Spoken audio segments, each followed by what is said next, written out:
Sutra. Suppose that non-retreating bodhisattvas, their number like the Ganges sands, with one mind thought to seek that wisdom.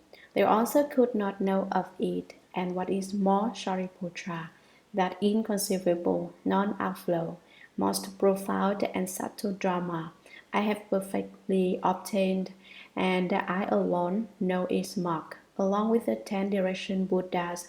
Shariputra, you should know, the words of the Buddhas do not differ. In the Dharma spoken by the Buddhas, you should place the power of great faith. When the world honored one's dharmas at its end, the true and real must be spoken. I tell the assembly of hearers and those who seek the conditioned enlightened vehicle that I will lead them to cast off suffering's bond and arrive at nirvana. The Buddha uses the power of experience, demonstrating the teaching of 3 vehicles, so that living beings attached in many places may be guided to escape. Commentary. Suppose that non-retreating bodhisattvas, the newly resolved bodhisattvas, the hearers, and the conditioned enlightened ones were mentioned above. Sometimes newly resolved bodhisattvas may retreat and lose their body hearts. Hearers may become fixed hearers, that is, fixed at the position of hearer. Other hearers are those who have retreated from the great vehicle. They brought forth the bodhisattva heart, but then they retreated to the hearer position. Some have brought forth the bodhisattva heart, but do not as yet have any genuine samadhi power. Those are the newly resolved bodhisattvas. This passage of text mentions non-retreating bodhisattvas. They will never retreat to the 2 vehicles. They cultivate the great vehicle Dharma doors and will never again go back to the lesser vehicles. Their number like the Ganges sands. There were a great many non-retreating bodhisattvas. Let's say there are 3 levels of non-retreat. 1. Non-retreating position. This means that the great vehicle bodhisattva will never go back to the position of either of the 2 vehicles. 2. Non-retreating conduct. This means that in their cultivation, the great vehicle bodhisattvas are always vigorous and never lazy. They advance with heroic vigor. 3. Non-retreating thought. Not only do they not retreat in their position or their cultivation, but they do not even have the thought of doing so. With one mind thought to seek that wisdom. If they got together and investigated the Buddha's wisdom, the real wisdom, they also could not know of it. Although they occupy a position from which they do not retreat, they still have not obtained the true real wisdom. Their wisdom is merely provisional. They cannot understand the Buddha's true real wisdom. And what is more, Shariputra, the Buddha further addresses Shariputra that inconceivable non-outflow, most profound and subtle Dharma, the real mark of all Dharmas, the true real wisdom, the spiritual penetration of non-outflows is inconceivable. It cannot be thought of with the mind or expressed in words. It is extremely deep, subtle, and wonderful. This Dharma is unsurpassed and also extremely deep, at once fine and subtle. It is extremely wonderful and inconceivable. I have perfectly obtained. It is perfect, neither lacking nor in excess, and I alone know its mark. Only Shakyamuni Buddha can know the real wisdom. Along with the 10 direction Buddhas, all those in the 10 directions who have realized Buddhahood can know it.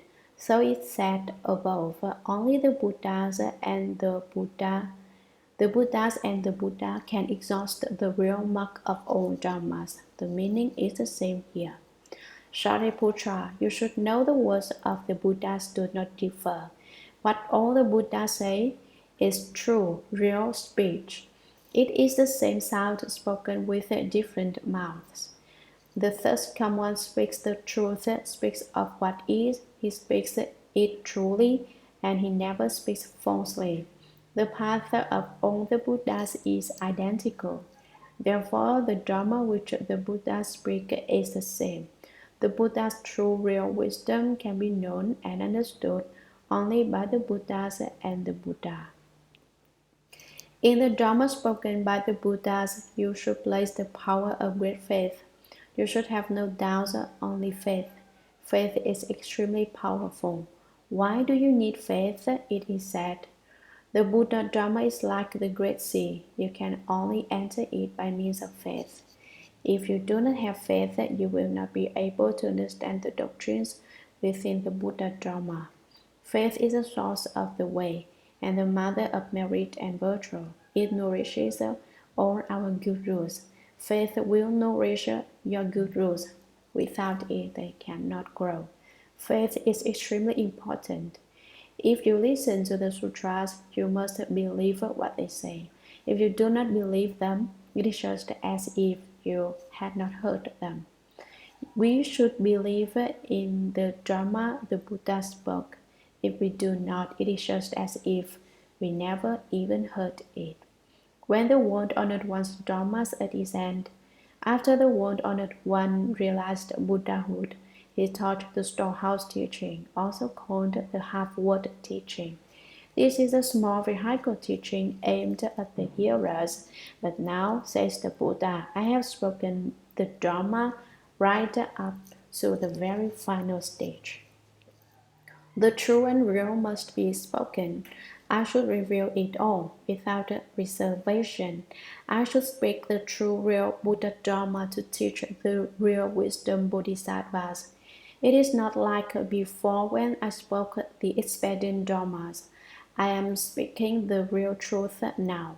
Previously, I said that if you have some small faults, it is all right. You can gradually get rid of them. They are not important. It is okay. But now you have really got to cultivate. You are not allowed even the slightest fault. You must work hard and be diligent in your cultivation. You must bring forth the heart of a great vehicle Bodhisattva. You cannot be like you were before, stalling around and procrastinating, putting off today's cultivation until tomorrow, and tomorrow's until the day after.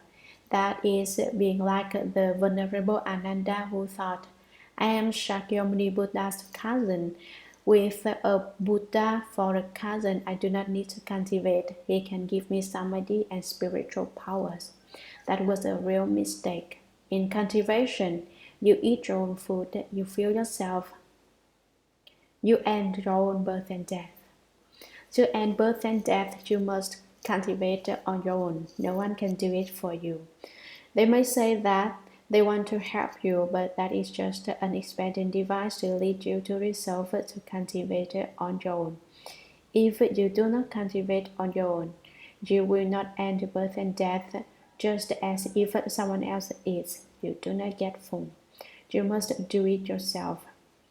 Put your feet firmly on the ground and walk forward step by step. I tell the assembly of hearers, the Buddha previously taught the Dharma door of the Four Holy Truths to the hearers and those who seek the conditioned enlightened vehicle. The Buddha also taught the Dharma of the 12 causes and conditions to the conditioned enlightened ones, that I will lead them to cast off suffering's bond. With his compassionate heart, the Buddha wants to cause all living beings to separate from suffering and attain bliss, to end birth and cast off death. They must understand that impermanence comes quickly. If you do not cultivate but insist, wait a minute, slowly. You had best be informed that the ghost of impermanence is not polite. When the time comes for him to take you to seeking Dharma, he will not show you the slightest bit of courtesy. If you try to buy him off to keep away for a while and let you live for a few more years, you cannot do it. The ghost of impermanence does not take bribes. He's not like a greedy politician. In the world, with money, you can do the impossible. If you break the law but have the cash, then you did not break the law. But the ghost of impermanence has no greed in this regard. Money means nothing to him. And arrive at nirvana, arrive at the position of no production and no extinction. The Buddha uses the power of expedience. The Buddha uses the drama of the three vehicles, the hearers, the conditioned enlightened ones, and the bodhisattvas. Demonstrating the teaching of three vehicles, he instructs in the three vehicles for the sake of the one Buddha vehicle. So at the very end, the Buddha speaks the Dharma of the one Buddha vehicle, the Dharma door of real wisdom, so that living beings attached in many places may be guided to escape. Living beings, wherever they happen to be, get attached in just that place. They get attached to whatever position they happen to be in. Fathers are attached. I am the father, they think, and you are my children, and they become attached. Older brothers try to control their younger brothers. Why? It is because they are attached. They think I am the older brother and you are the younger brother. You should listen to my order. Husbands stand on a husband platform, and wives stand on a wife platform. Monks even stand on a monk platform, and novices stand on a novice platform. Look at me, they think, I've left home and you haven't. That is an attachment. People with learning are attached to learning. I am a professor and you are students. I should be your teacher. That's also an attachment. Students have student attachments. I'm a student, and if I don't know something, it's no problem. However, since you are my teacher, if I ask you a question, you had better be able to answer it. However, in American universities, if the student asks a question and the professor cannot answer it, he just let it go by. He has not broken any laws. In general, however, you have an attachment to whatever you do. In the house, there are hellish attachments. Among the animals, there are beastly attachments. Among people, there are human attachments. Among ghosts, there are ghostly attachments.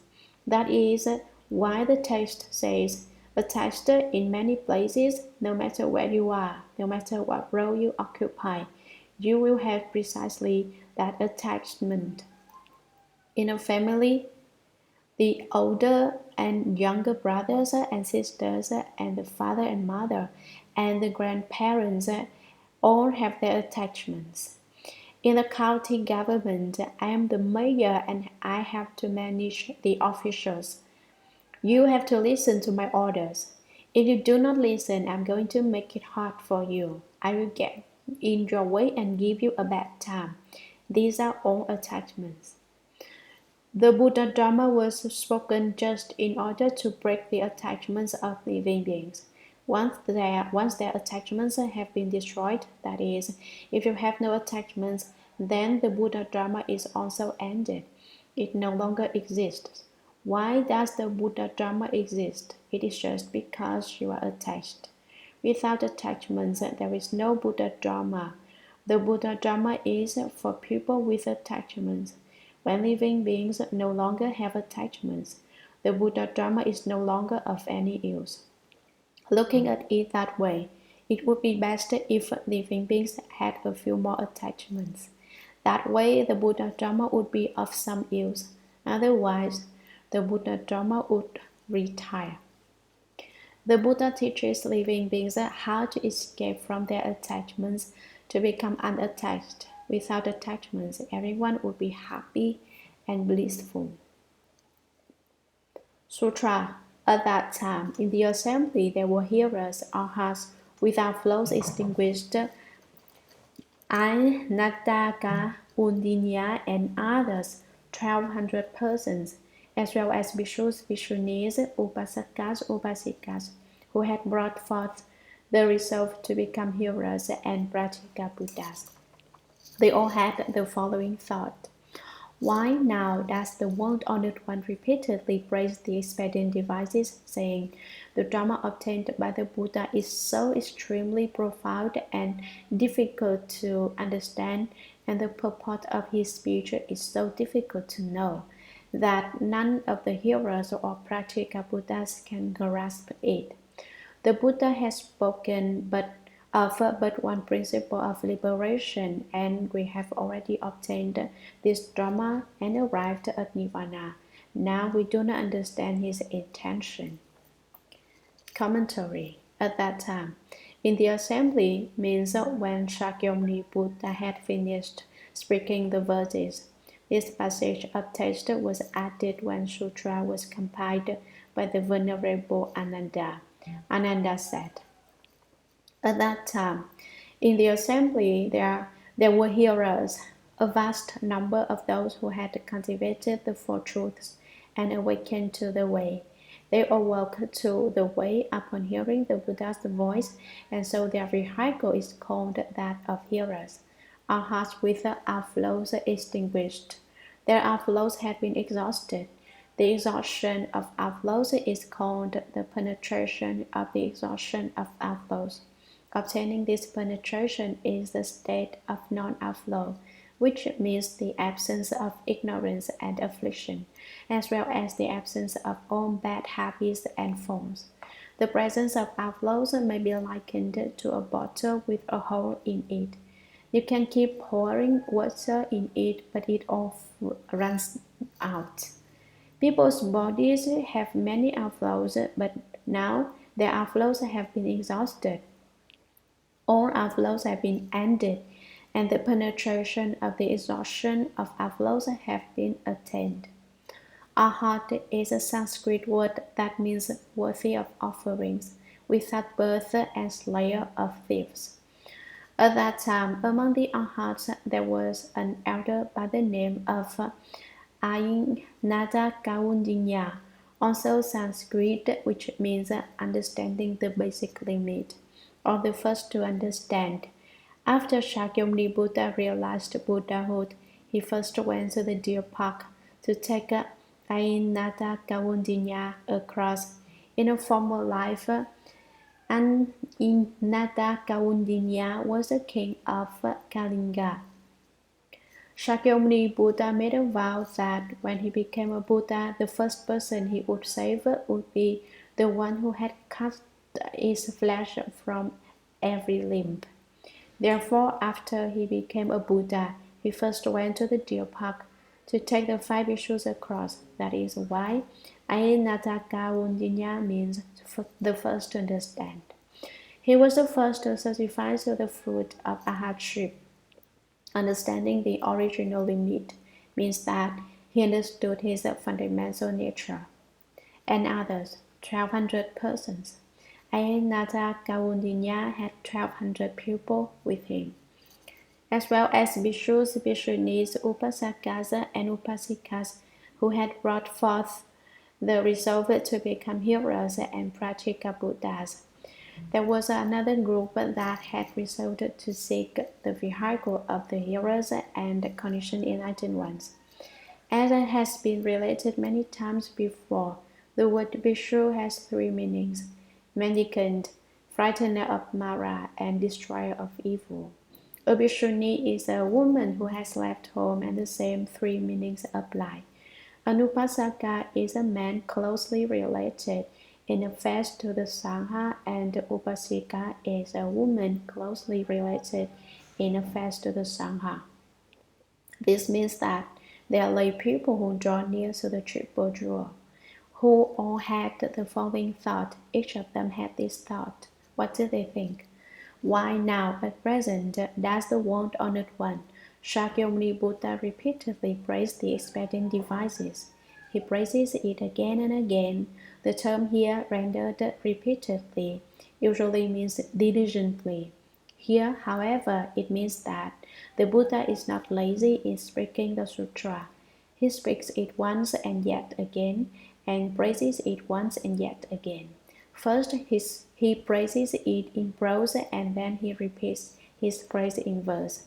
and when he speaks the doctrine, he takes it very seriously. He's not the least bit sloppy because it is very important and it is to be feared that people will not pay attention unless he very seriously praises the expedient devices and does so repeatedly, saying, "The Dharma obtained by the Buddha, the Dharma which I, Shakyamuni Buddha, have obtained, is so extremely profound and difficult to understand. No one knows how deep it is, thus it is extremely profound. No one can understand it, thus it is hard to understand, and the purport of his speech is so difficult to know. The meaning of what the Buddha says is not easy to understand, that none of the hearers or practical Buddhas can grasp it. Those of the true vehicles cannot understand this doctrine. The Buddha has spoken but one principle of liberation, and we have already obtained this Dharma and reached Nirvana.